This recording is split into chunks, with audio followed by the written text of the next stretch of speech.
ગાલા આનંદદાયી ગણિત સ્વાધ્યાય પોથી ધોરણ 1. ચાલો હવે અહીંયા છે લીનાનો પરિવાર પાઠ 7 માપન. ચિત્રનું અવલોકન કરી આપેલા લાંબા માટે સાચું તથા ટૂંકા માટે ખોટું કરો. તો તમને 2 પેન્સિલ આપી છે, એક છે ટૂંકી અને એક છે લાંબી. તો અહીં આપણને શું કીધું છે કે લાંબા માટે સાચું કરવાનું છે, તો આપણે અહીંયા સાચું કરશું. પછી છે સીડી, તો એક ટૂંકી છે અને એક લાંબી છે, તો લાંબા ઉપર આપણે સાચું કરશું. પછી પાન છે, 2 પાન છે, એક લાંબુ પાન અને એક ટૂંકું પાન, તો લાંબા પાન ઉપર આપણે સાચું કરશું. પછી છે ઝાડુ, બરોબર છે, તો એક એના પર સાચું કરશું અને ટૂંકા ઉપર ખોટું. એવી જ રીતના પેન્ટ છે, આ પેન્ટ લાંબી છે એટલે એના ઉપર આપણે સાચું કરશું. પછી 2 ટ્રેન દેખાય છે તમને, તો જે લાંબી ટ્રેન છે એના ઉપર આપણે સાચું કરશું. પછી છે બેડમિન્ટનનું, તો એક છે લાંબુ અને એક છે ટૂંકું, તો આપણે લાંબા ઉપર આપણે સાચું કરશું. પછી છે સાપ, એક લાંબો સાપ છે અને એક ટૂંકો સાપ છે, તો આપણે લાંબા સાપ ઉપર સાચું કરશું. જો છે ચિત્રના અવલોકન કરી આપેલા સૌથી લાંબા માટે સાચું અને ટૂંકા માટે ખોટું કરવાનું છે, તો આપણે 3 મકાઈ દેખાય છે, તો એની અંદર જે ટૂંકું છે એના ઉપર આપણે શું કરવાનું છે, ખોટું. પછી છે 3 મરચાં છે, તો તમે જુઓ, તો આપણે લાંબો મરચું છે એના પર આપણે શું કરશું, સાચું, અને ટૂંકું મરચું છે એના પર ખોટું. પછી જે 3 આપણને બ્રશ દેખાય છે, ઓકે, તો લાંબા ઉપર આપણે ખોટું અને નાના પર સાચું. પછી આપણને 3 એરો દેખાય છે, બરાબર, આ બંનેમાં આપણે સાચું કરશું. પછી છે ચટાઈ, બરાબર છે, ચટાઈ પર આપણે શું કરશું, સાચું. પછી છે ટૂથપેસ્ટ, એના પર આપણે કરશું સાચું. પછી છે ચિત્રના અવલોકન કરી આપેલા ઊંચા માટે તથા નીચા માટે સાચું, બરાબર છે. તો અહીંયા આપણને 2 ચિત્ર આપ્યા છે, તો લાંબા માટે આપણે શું કરશું, સાચું, અને ટૂંકા માટે આપણે શું કરશું, ખોટું.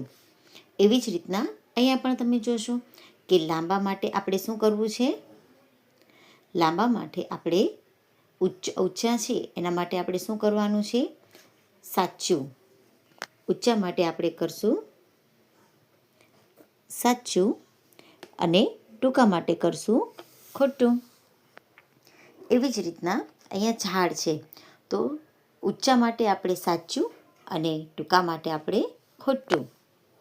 અહીંયા પણ આપણે એવું જ કરશું, ઊંચા માટે આપણે સાચું કરશું અને આની માટે આપણે કરશું ખોટું. એવી જ રીતના સીડી છે, બરાબર, ઊંચા માટે આપણે સાચું અને ટૂંકા માટે આપણે ખોટું. તો અહીંયા પણ ચિત્ર છે, એવી જ રીતના તમારે કરવાનું છે.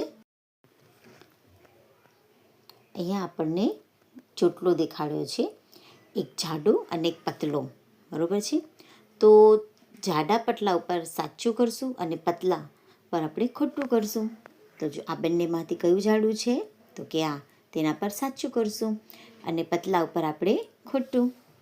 એવી જ રીતના વૃક્ષ છે, તો વૃક્ષ ઉપર આપણે શું કરશું, સાચું, અને બીજું વૃક્ષ છે એ કેવું છે, પતલું, તો ખોટું કરશું. પછી 2 મીણબત્તી છે, તો જાડી મીણબત્તી ઉપર આપણે સાચું કરશું અને પતલી મીણબત્તી ઉપર આપણે ખોટું કરશું. એવી રીતના સાવણી છે, તો જાડી સાવણી ઉપર સાચું કરશું અને પતલી સાવણી પર આપણે ખોટું કરશું. એવી જ રીતના આપણને 2 તીર છે, તો પતલું તીર છે એના પર ખોટું અને જાડું તીર છે એના પર સાચું. એવી જ રીતના જાડી દોરી છે એના પર આપણે કરશું સાચું અને પતલી દોરી છે એના પર કરશું ખોટું. એવી જ રીતના દૂધી અને ભીંડો છે તો દૂધી ઉપર સાચું કરશું અને ભીંડા ઉપર આપણે પતલું કરશું. એવી જ રીતના છે કે ચિત્રનું અવલોકન કરી આપેલા સૌથી ઊંચા માટે સાચું અને નીચા માટે ખોટું કરું. તો અહીં આપણને 3 ચિત્રો આપેલા છે. તો જો આ સૌથી ઊંચો જોકર છે ને તો તેના પર આપણે સાચું કરશું અને નાનો જોકર છે તેના પર આપણે ખોટું કરશું. એવી રીતના અહીંયા કુકડો, બતક અને ચકલી આપી છે.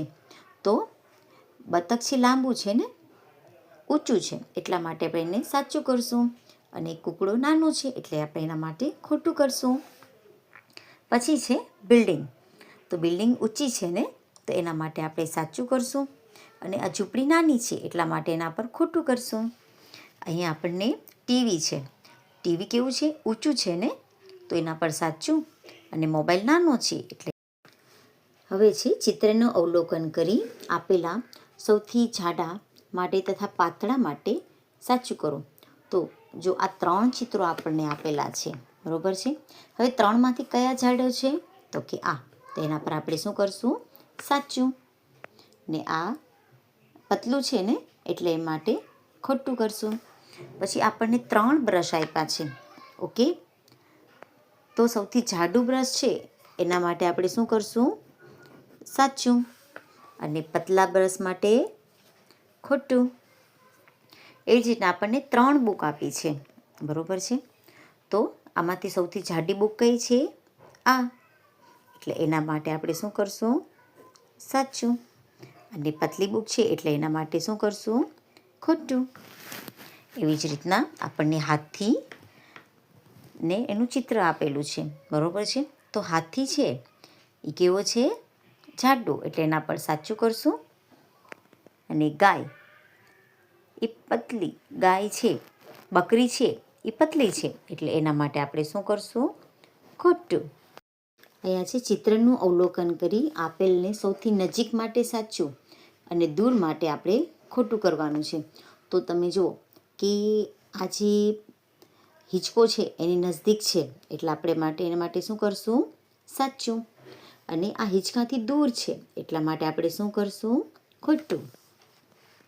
હવે ચીઝથી સૌથી નજીક કયું છે? 3 ઉંદરડા છે એમાંથી સૌથી નજીક કયો ઉંદરડો છે? આ પહેલો ઉંદરડો એટલા માટે આપણે સાચું કરશું.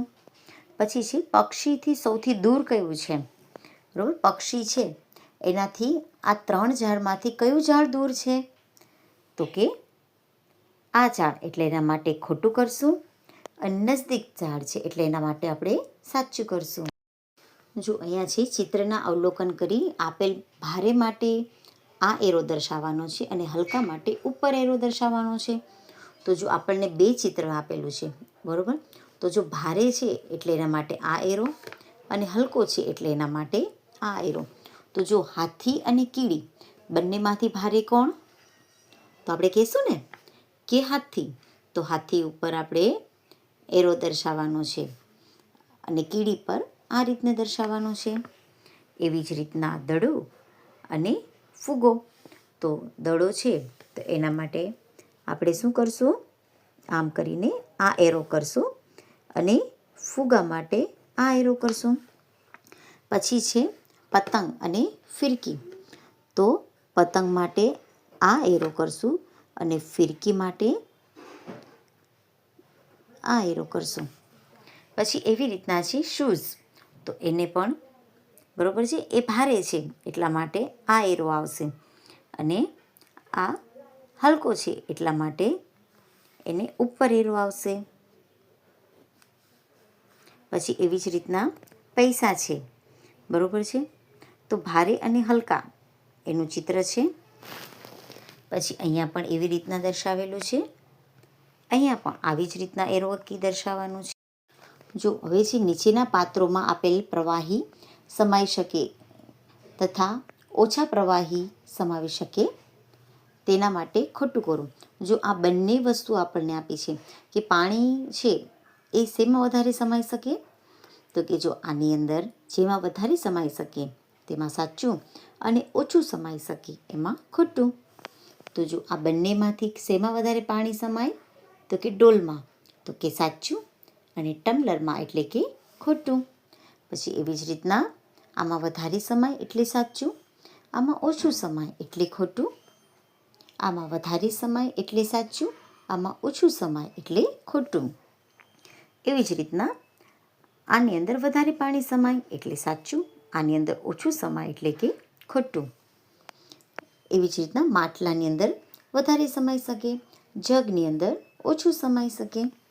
પછી એવી જ રીતના દૂધ છે, તો દૂધ આમાં વધારે સમાઈ શકે, વાટકામાં ઓછું હોય, એટલે જેમાં વધારે સમાઈ શકે એની અંદર સાચું, અને ઓછું સમાય એની અંદર ખોટું. એવી જ રીતના બોટલ છે સોડાની, તો આમાં વધારે સમાઈ શકે, આમાં ઓછું. એવી જ રીતના શાહી છે, તો આમાં વધારે સમાઈ શકે અને આમાં ઓછું. પછી એવી જ રીતના સોસની બોટલ છે, તો આમાં વધુ સમાઈ શકે, આમાં ઓછું, એટલે કે સાચું, અને આની અંદર ખોટું. જો વિદ્યાર્થીઓ, અહીંયા છે આપેલ પ્રવૃત્તિ કરવા માટે કેટલાક પાણીની જરૂર પડે છે. જો આપણને ચિત્ર આપ્યું છે કે આ છોકરો છે એ દાંત સાફ કરે છે, તો દાંત સાફ કરવા માટે આપણે શું જોઈએ? પાણીની મોટી જબરી ડોલ જોઈએ કે ટમ્બલર જોઈએ? તો કે ટમ્બલર. બરોબર છે. પછી એવી જ રીતના છે સ્નાન કરવા, તો સ્નાન કરવા આપણે શેનું માટે જરૂર પડે? ડોલની જરૂર પડે કે ટાંકાની જરૂર પડે?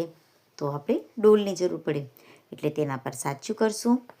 પછી એવી જ રીતના 2 ગ્લાસ લીંબુ શરબત બનાવવું છે મારે, તો હું જગ લઈશ કે ડોલ લઈશ? સ્વાભાવિક છે ને, તો તમે કહેશો ને કે અમે જગ લઈશું, તો આપણે જગ ઉપર સાચું કરવાનું છે. પછી છે છોડને મારે પાણી પાવું છે, તો હું ડબલા વડે પાણી પાઈશ કે ડોલું વડે પાણી પાઈશ? તો કે ડબલા વડે.